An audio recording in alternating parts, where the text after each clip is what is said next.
Welcome to Leka Eto Speak YouTube channel. Thanks for watching. Please don't forget to subscribe. All over the world. Welcome to our YouTube channel. Gẹ́gẹ́ bí ẹ ti mọ̀ pé update lọ́lọ́kanjọ̀kan náà ni a máa ń fún yín. So update eléyìí tí a mú wá tó ń ṣẹlẹ̀ láàrin olóyè Sunday Igboho àti àwọn tí wọ́n jẹ́ àwọn socialite nípa bí wọ́n ṣe ń condemn wípé kólóyè Sunday Igboho kó sinmi ariwo kó dákẹ́ inú ẹ̀ bí ẹni tó bá fẹ́ support ni kó support. Àwa rí ọ̀kan lára àwọn boys yẹn tí wọ́n jáde síta tí wọ́n ń ṣe analysis pẹ̀lú àwọn nǹkan tí Igboho ń ṣe wípé ó lójú ẹni tí ó jẹ́ leader tó jẹ́ ajàgbára tó lè ṣerú ẹ̀. Ó ṣáà ń try láti sọ àwọn impact tí olóyè Sunday Igboho tí ó kó gbogbo àwọn nǹkan tí ó fi ara gbá nígbà tí incident yẹn tí ó ṣẹlẹ̀. So ẹ jẹ́ kí a farabalẹ̀ ká gbọ́ gbogbo àwọn àlàyé tó ṣe àti àwọn analysis tí ó mú wá because àwọn kan jáde síta àwọn kan sọ̀rọ̀ wọ́n condemn ẹ̀ wípé irọ́ ń parọ́ fúnrọ́ ni gbogbo wọn pé owó wọ́n ti gbowó kó níjẹkújẹ ni wọ́n pé wọ́n ṣe fara wọ́n ṣe gbára tì pé wọ́n ṣe fọkàn tán. So àwa rí Saheed Ire tó náà jáde tó ń sọ̀rọ̀ against gbogbo àwọn èèyàn tó ń sọ̀rọ̀ yẹn tó ń condemn gbogbo àwọn kan tó ń sọ wípé kò rí bẹ́ẹ̀. lọ́jọ́ náà rí bí àná tí DSS wá àtàkì olóyè Adéyẹmọ 1005 DSS soldiers tó wá àtàkì wọn nílé bí kú ilé ò bá parí ni àwọn olóṣèlú ìlú Ìbàdàn tó ń bẹ lórí ipò nígbà tó ń darí ẹ̀ lọ́wọ́ wọn lè fi àkọ́bí ọmọ wọn àti gbẹ̀yìn ọmọ wọn búra sí pé wọn mọ̀ nípa ẹ̀. ó wá yà ó jẹ́ ìyàlẹ́nu fún ọ̀pọ̀lọpọ̀ pé olóyè Adéyẹmọ padà wálé kíní yẹn ó wà surprise o àgàgà àwọn tí wọ́n gbà pé wọn ò ní dé mọ́. mo fẹ́ sọ fún yín fẹ́fẹ́ fàsìkò yìí sọ àwọn nǹkan kan fún yín. ẹ jẹ́ kọ́kọ́ yà sí ọ̀dọ̀ ọmọ ẹran tó ń pè ní Funny Thinker.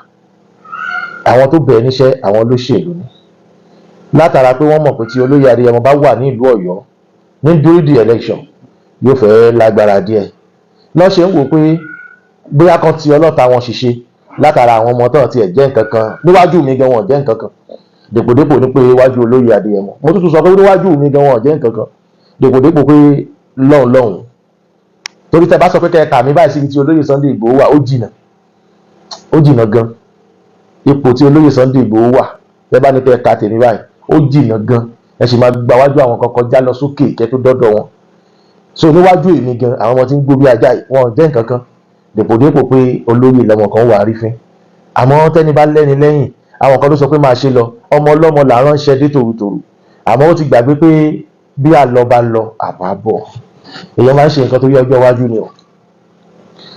olóyè Adéyẹmọ wá ní ká sọ fún gbogbo ẹ̀yin ọmọ Nàìjíríà pátápátá wípé àwọn ò ní aburú kankan fi ẹnikẹ́ni ṣe o wípé àtọmọ kan bú wọn àtọmọ kan ò bú wọn fìlà má wo bẹ̀ làwọn dé nítorí pé wọ́n ní ìdí tí àwọn fi make voice note yẹn ni wípé bẹ́ẹ̀ nìkan ṣe share fídíò fún ọ báwọn tiẹ̀ mọ́ rí gan wọn tiẹ̀ rírí wọn gbórúkọ yẹn rí àwọn gan mẹni tó ń jẹ́ bẹ́ẹ̀ gan funny thing nìyẹn wọ́n gbé bọ́n ṣe gbé àlàyé ẹ̀wò ọmọ yìí sọ nǹkan báyìí náà wá ní àtọ̀ ṣé mọ kíni aládùn àmọ́ mi aládùn máa ń wá bí kíní kan wọ́n ṣe dárúkọ aládùn àti funny thing àwọn gan olóyè Adéyẹmọ gan fún ara wọn ò mọ̀ torí iṣẹ́ olóyè wa jẹ́ olóyè ìwo kọ́mẹ́dì wọ́n ń ṣe kọ́mẹ́díà kò jọra wọn so fún di eléyìí làwọn ṣe voice note yẹn pé ẹ bá mi wá wọn within 24 hours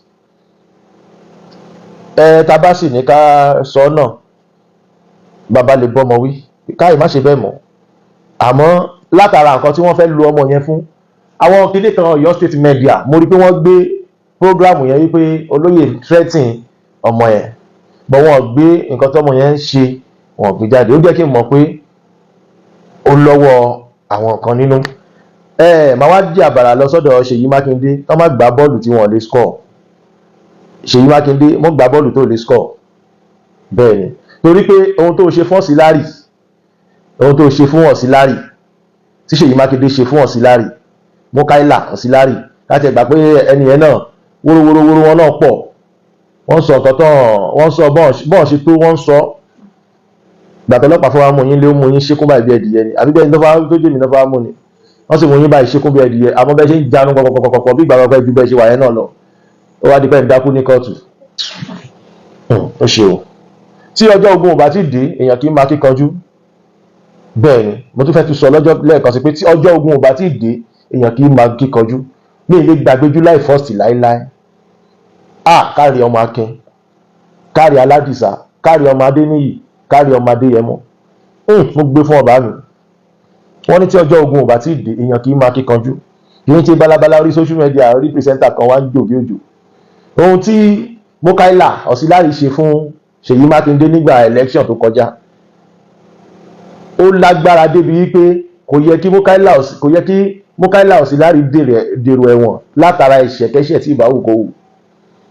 Àmọ́ bá ṣe sọ pé àárí là ń rí, torí pé ìwà ọ̀dàlẹ̀ kò pín síbì kan. Ká tiẹ̀ gbà pé àwọn náà ṣàṣejù, torí pé wọ́n sọ pé wọ́n ń tẹ̀lé báṣubàṣu, wọ́n sì ní àwọn kan lára. Ilé ayé ò sì sí fẹ́ nìkan. Àmọ́ o tẹ́tẹ́ yín ò lè jẹ lórí ọmọ Adéyẹmọ. Election yìí ẹ jọ ṣe ní gbòòrò Ìbàdàn ni, ẹ jọ ṣe ìlú Ọ̀yọ́ ni, you like it or not. Your own power kò kọjá secretariat níbi tẹ́ wà yẹn. Bẹ́ẹ̀ ni, whatever any power you have, táwọn ọmọ ìlú bá ní wọn fẹ́ yín, wọ́n lé yín dànù.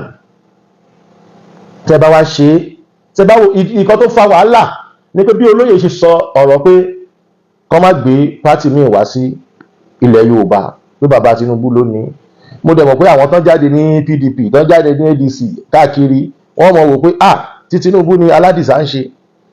Dájúdájú ó ṣeé ṣe kó jẹ́ pé ìlú Ọ̀yọ́ APC ni ó padà donate ìlú Ọ̀yọ́. Àmọ́ tó bá yẹ pé wọ́n ti ṣe primary election, olóyè Adéyẹmọ ibi tọ́rọ̀ yìí ti kàn yín rèé, tó bá yẹ pé wọ́n ti ṣe primary election, ẹ jẹ́ kó make sure pé ọmọ Yorùbá, ọmọ tiwantiwa, ọmọ tí ẹ̀jẹ̀ wa ń rọ̀nù nínú bọ́ọ̀dì ẹ̀ ló máa jẹ́ gọ́vnà Ọ̀yọ́ state.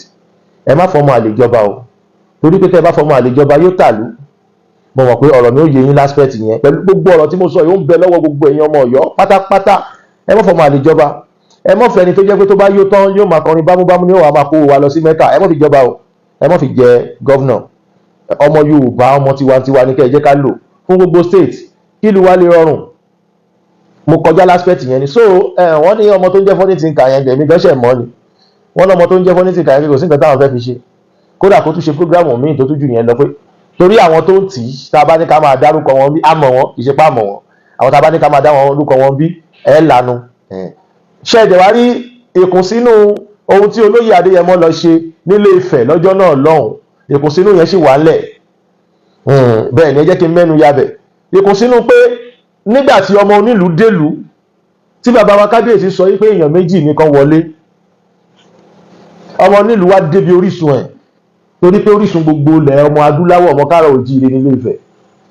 Bàbá wa dẹ̀ gbà wọ́n láàyè, wọ́n yẹ wọn sí, wọ́n kí wọn dáadáa.